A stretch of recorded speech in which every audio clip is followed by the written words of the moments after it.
안녕하세요. 여러분 배경기 목사입니다. 오늘 예레미야 27장 1에서부터 15절입니다.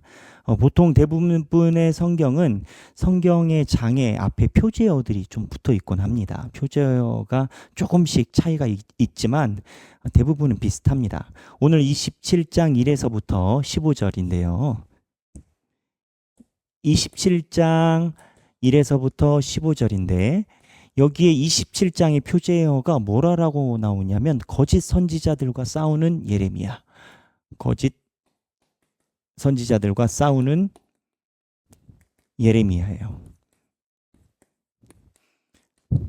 그러니까 분위기가 어떻게 된다라고 보시면 아냐면 하나님께서 예레미야를 통해서 보냈어요. 나라가 망할 것이다 라고 얘기를 했단 말이에요. 그랬는데 반대편 거짓 선지자들이 나타나서 그거 아니라라는 거예요. 그 물타기인 거죠. 하나님 말씀에 물타기 하는 거니까 똑같은 선지자들끼리 붙으니까는 백성들 입장에서는 자기들이 듣기 좋은 쪽으로 이제 취사 선택하는 거죠. 이게 그때만 있었을까요? 꼭 그러지는 않은 것 같아요. 어쨌든 그 당시에 거짓 선지자와 싸우는 예레미야에 관련된 본문입니다. 근데 오늘 본문에 보면 어떠한 내용이 나오느냐? 처음에 1절에 여호야김이 다스리기 시작할 때라는 표제가 나와요. 이제 시기적인 타이밍을 잡는 거죠. 1절 보면 27장 1절입니다. 유다의 왕 요시야의 아들 여호야김이 다스리기 시작할 때라고 시기를 여호야김이라고 얘기를 해요.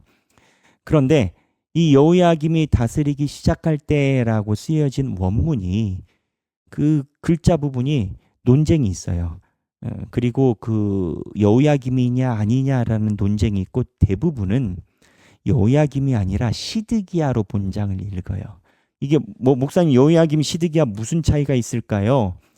저희가 왕조표를 여러 번 보는데 여호야김은 아직 하나님께서 돌아오라 할 때고요. 시드기야는 마지막 왕입니다.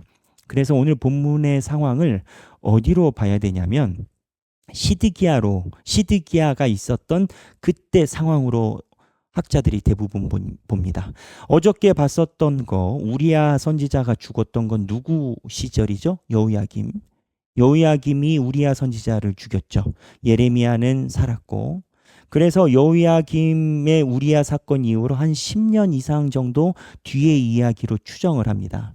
근데 이때 무슨 일이 있었냐면 오늘 성경 본문에 보면 여호야김이 그러니까 시드기야가 다스리기 시작할 때 여호와께서 말씀으로 예레미야에게 임하니라.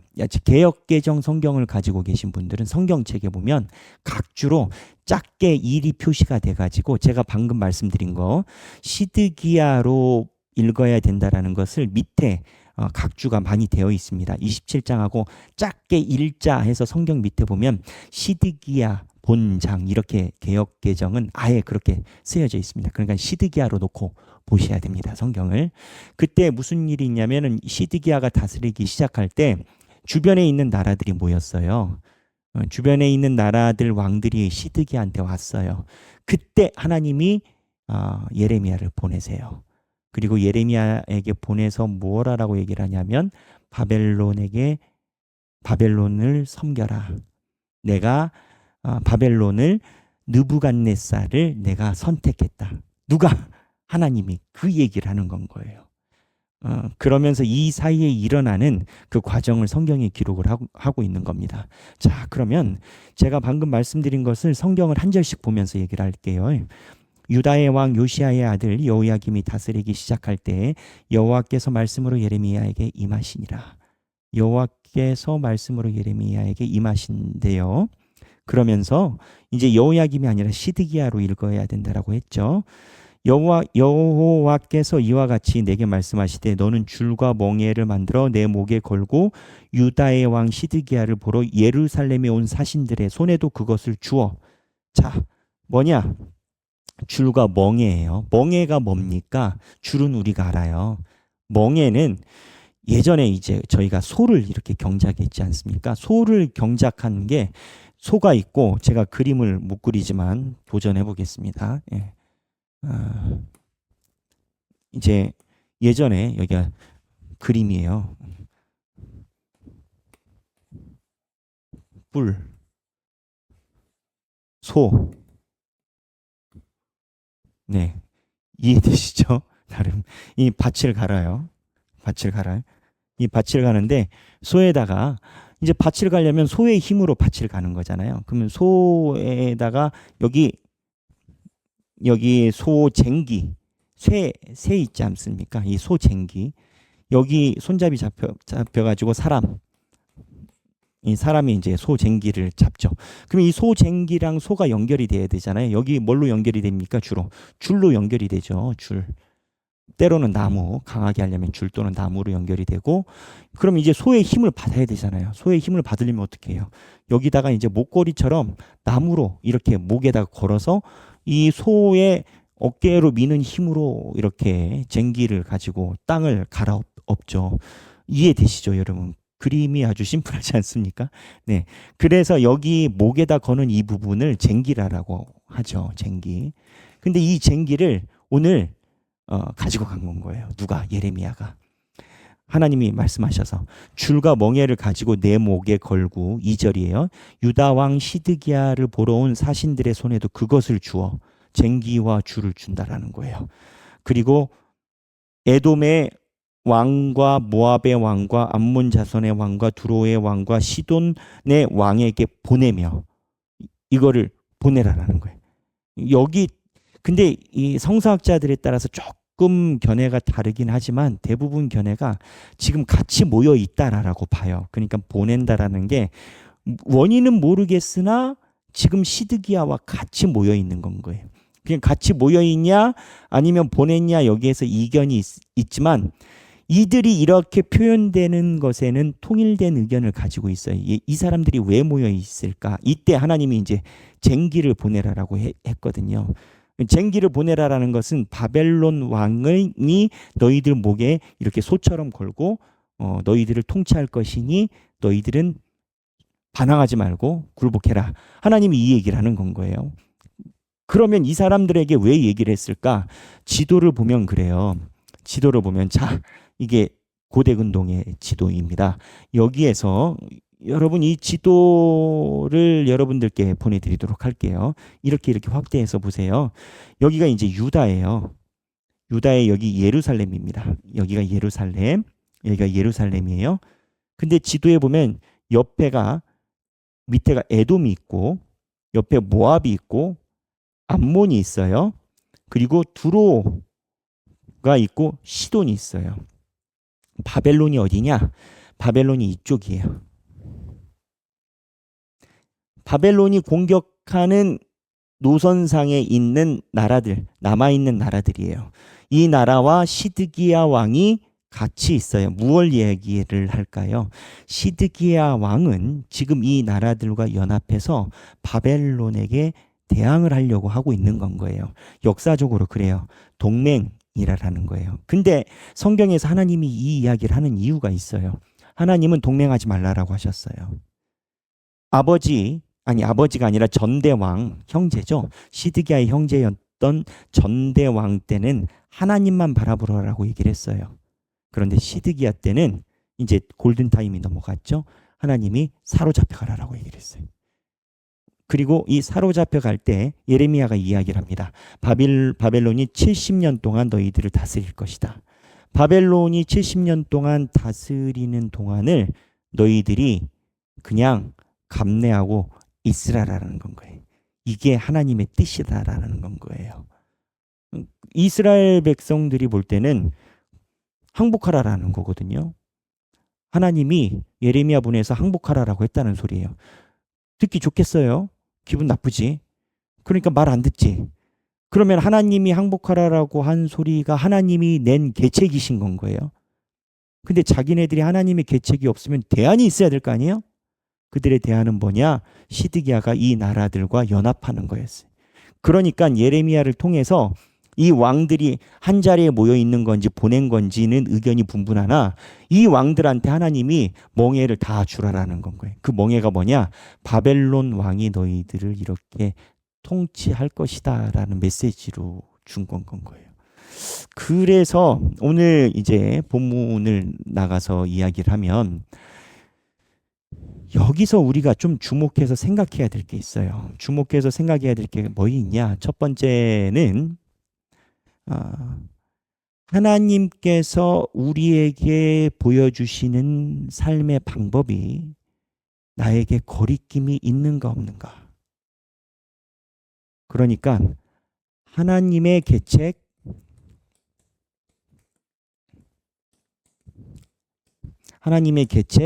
뭐였냐? 포로로 가라. 그러면 인간은, 시드기야는 뭐였어요? 결사항전을 위해서 동맹. 여러분은 어느 쪽이 조금 더 마음에 와닿으십니까? 이렇게 한번 생각해 보자고요. 우리가 북한에게 침범을 당했어요. 북한이 우리보다 강하다라고 전제를 하고 우리가 북한을 막기 위해서 중국과 일본과 동맹을 했어요. 근데 어느 목사님이 와서 얘기를 해요. 동맹하지 말고 북한에 항복해라. 하나님의 뜻이다. 여러분 어떻게 하겠어요? 마음에 안 들죠? 그렇죠? 이스라엘 백성들이 그 상황인 겁니다. 하나님의 뜻인 줄 안다 쳐요, 여러분. 진짜 하나님의 뜻이다라고 생각을 해요. 여러분 하나님의 뜻을 따를 수 있을까요? 가봐야 알겠죠. 그렇다면 하나님이 왜 그러실까요? 하나님이 예레미야서에서 70년 동안 너희가 바벨론을 섬기리라 라고 얘기를 하셨어요. 그렇죠? 하나님은 이 바벨론을 섬기는 기간 동안에 이스라엘 백성들이 신앙이 다시 리셋되는 것을 하나님이 원하셨어요. 근데 이 리셋이 중요한 게 리셋이 안 되면 이스라엘 백성들을 잃어버려요. 하나님 입장에서. 하나님의 자손이 안 된다고요. 그러니까 이렇게 리셋을 시키지 않으면 이스라엘 백성들을 위해 준 게 아니라 이스라엘이 하나님의 소나기를 넘어간다고요. 안 믿는다고요. 하나님을 믿는 게 아니라 자기가 믿는 걸 믿는다고요. 그래서 리셋하는데 하나님이 70년을 이야기를 하세요. 그리고 예레미야에 나중에 후대에도 나오지만 70년이 지나면 너희가 돌아올 것이다 라고 얘기를 해요. 하나님이 70년 동안 하나님이 주는 형벌을 너희들이 잘 받으라라는 건 거예요. 그리고 나서 내가 회복을 시켜준다라는 거예요. 이게 하나님의 계획인데 70년, 자 여러분 오늘 2025년인데 70년이면 2095년이거든요. 2095년. 2095년에 나라 줄 것이니 너희가 망할 때 북한에 항복하라 하면 귀에 들어오겠어요? 안 들어오죠. 그냥 이 사람들이 안 들어오는 건 거예요. 그래서 하나님이 말씀하신 70년의 시간을 견뎌야 된다는 걸 하나님한테 듣지만 안 들어요. 그래서 성경이 우리에게 이야기를 하는 바가 있습니다. 뭐냐면 하나님께서 우리에게 이야기를 하시는 것이 하나님의 명령에 거리낌. 누구? 우리가. 하나님이 아니라 우리가 거리끼는 것과 두 번째 우리가 듣고 싶은 계책. 이 경계가 나와요. 하나님께서 하시는 말씀은 하나님의 말씀인 줄 알겠어. 그런데 불편해. 꼭 그렇게 해야 되느냐는. 그런데 거짓 선지자들이 이야기를 하는 것은 평강하다 절대 성전이 무너지지 않을 것이다. 할 수 있지? 파이팅! 이런 느낌인 건 거예요. 이거를 성경에서 오늘 보여주고 있습니다. 그래서 이 부분에 대해서 지속적으로 이야기를 하고 두 번째 우리가 여기서 봐야 되는 중요한 것은 뭐냐면 자 보세요. 이제 이거를 멍에를 줬어요. 그리고 4절에 그들에게 명령하여 그들의 주에게 말하기를 멍에를 주라라고 했고 말하기를 만군의 여호와 이스라엘의 하나님께서 이와 같이 말씀하시되 너희는 너희의 주에게 이같이 전하라. 나는 내 능력과 나의 쳐든 팔로 땅과 지상에 있는 사람과 짐승들을 만들고 내가 보기에 옳은 사람에게 그것을 주었노라. 이제 내가 이 모든 땅을 내 종 바벨론의 왕 느부갓네살의 손에 주었고 이 얘기를 하시면서 뭐라고요? 내 종 바벨론 누구? 느부갓네살. 질문. 느부갓네살이 하나님 믿었나요? 느부갓네살이 하나님을 섬겼나요? 성도인가요? 신자인가요? 물음표. 근데 하나님이 뭐라고? 내 종. 어떻게 이해하면 될까요? 그리고 7절에 그 땅에 기한이 이르기까지 섬기라. 그러면서 9절에 요술자나 이런 사람이 바벨론 왕을 섬기지 않아도 된다라고 얘기를 하는 것 듣지 마라. 10절에 거짓 예언자다. 11절에 그를 섬기는 나라는 거기서 살게 될 것이다. 라고 쭉쭉쭉 하나님은 초지일관 받아들이기 어려운 이야기를 하세요. 바벨론 느부갓네살이 내 종이래요. 내 종은 원래 유대인인데 종이 바뀌었어요. 그리고 하나님이 이 느부갓네살에 잡혀가라라고 얘기를 하세요. 하나님의 주권. 첫 번째, 하나님의 주권. 주권에 대해서 생각해 봐야 돼요. 뭐냐? 내 종.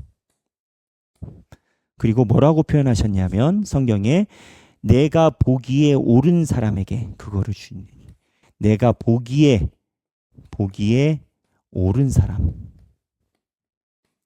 바벨론의 느부갓네살이 뭐가 옳았을까요? 하나님 눈에.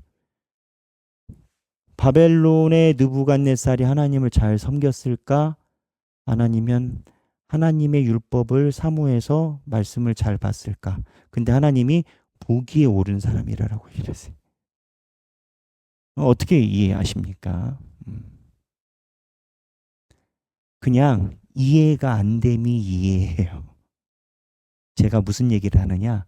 하나님의 주권과 선택은 우리의 생각과 엄청나게 다를 수 있어요. 마지막에 예레미야서에 나오는 하나님의 기준은, 그리고 예언서에 나오는 하나님의 여러 가지 말씀은 우리 인간의 눈으로 볼 때 이해가 안 되고 인과응보가 납득이 안 되는 경우가 많습니다. 호세아 이야기 제가 얼마 전에 했죠. 뭐 호세아만 그러겠습니까? 우리의 인간의 눈으로 선지자들의 그러한 행적을 다 필터링 한다고 치면 걸리는 게 한두 개가 아니에요. 근데 하나님이 여기에선 대놓고 내가 보기에 옳은 사람이라는 거예요. 제가 이 부분을 강조하는 이유가 있어요. 우리가 이거의 수혜자예요. 우리가, 저도 그렇지만 부끄러운 게 많고 무언가 인간적인 규례로 이야기를 하면 할 말이 많은 그러한 삶이에요. 근데 하나님이 내가 보기에 옳다라고 하니까 구원을 주시는 거예요. 그러면 여기에서 전적인 하나님의 주권, 그리고 전적인 하나님의 은혜를 이야기할 수밖에 없어요. 왜 은혜겠어요? 은혜는 내가 받을 만한 그러한 것이 없는데 거저 받게 되는 걸 은혜로 얘기를 하거든요. 그래서 이 본문은 하나님의 주권과 선택에 대해서 한번 생각해 봐야 될 필요가 있고, 두 번째는 아까 말씀드린 것처럼 나의 신앙적 거리낌이냐 아니면 하나님의 뜻이냐, 이 부분을 또 묵상을 하게 돼요. 아까 말한 것처럼 지금 이스라엘 백성들 보고 잡혀가라는 거 아닙니까? 하나님이 대놓고 얘기를 하시잖아요. 지금 여기 보면은 말씀하시잖아요. 그를 섬기는 나라는 거기서 살게 하리라. 그리고 그들에 잡혀가리라. 그 땅에 기한이 이를 때까지 섬기리라. 기한이 며칠? 70년. 그리고 하나님의 뜻은 여긴 나는 거리 껴요. 싫어. 이해도 안 돼. 그럼 오늘 본문이 그래요. 하나님의 주권, 바벨론의 느부갓네살이 언제부터 하나님의 내종이었냐고요. 하나님이 내가 보기에 옳은 사람이에요. 하나님의 전적인 선택과 주권에 대해서 우리가 예측할 수 없다라는 거예요. 아까 말씀드렸습니다. 우리가 알아야 되는 것, 우리가 그 수혜자, 자격이 없는데 예수를 믿게 된 수혜자라는 거고, 수혜자 입장에서 신앙생활을 할 때 내 마음에 거리끼는 것과 하나님의 뜻이 충돌이 되면 하나님의 뜻을 따라서 걸어가야 돼. 거리낌이 없이 하나님의 뜻을 받아들인다면 잘 생각해 보세요. 다 받아들이죠. 하나님의 뜻이 하나도 거리낌이 없으면 다 모범생 될 거 아니겠어요? 근데 선지자들이 있고 선지자들이 핍박한 사람이 있고 하나님이 버린 사람이 있고 택한 사람이 있는 이유는 뭐겠어요? 어디선가 걸린다라는 건가. 이게 걸리는 게 사람마다 다 달라요. 그리고 하나님의 뜻을 선택을 해야 돼요. 어쩌면 지금까지 우리는 영상을 보고 계신 여러분들도 자기 마음속에 여러 가지가 거리꼈는데 하나님의 뜻을 선택해서 여기까지 온 거예요. 하나님의 뜻을 선택해서 날마다 살려가는 사람이 아니면 말씀 훈련을 받을 수가 없습니다. 말씀 훈련에 동참할 수가 없어요. 그렇다고 벼락치기 한다? 하루에 다 벼락치기 한다? 하루 이틀이지. 성실하게 가긴 어려워요. 그래서 무언가 우리가 과거의 신앙의 여정에 내가 이러한 거리낌이 있었는데 하나님의 뜻을 따라서 지금은 내 생활이 이렇게 바뀌었다는 고백들이 다 있으실 겁니다. 그거를 나눠볼 수 있으면 좋겠어요. 아니면 내가 하나님의 주권, 하나님이 보기에 옳은 사람이다라고 하나님이 그냥 전적으로 선택하신 경우를 내가 느끼기도 했고 내가 보기도 했다라는 게 있으신 분은 이거를 나누시는 것도 괜찮겠습니다. 오늘은 성경이 보고 생각하기에 따라서 생각할 게 정말 많은 본문이에요. 그래서 이거를 보시고 오늘 행복한 성경 읽기 되시기를 바랍니다. 감사합니다.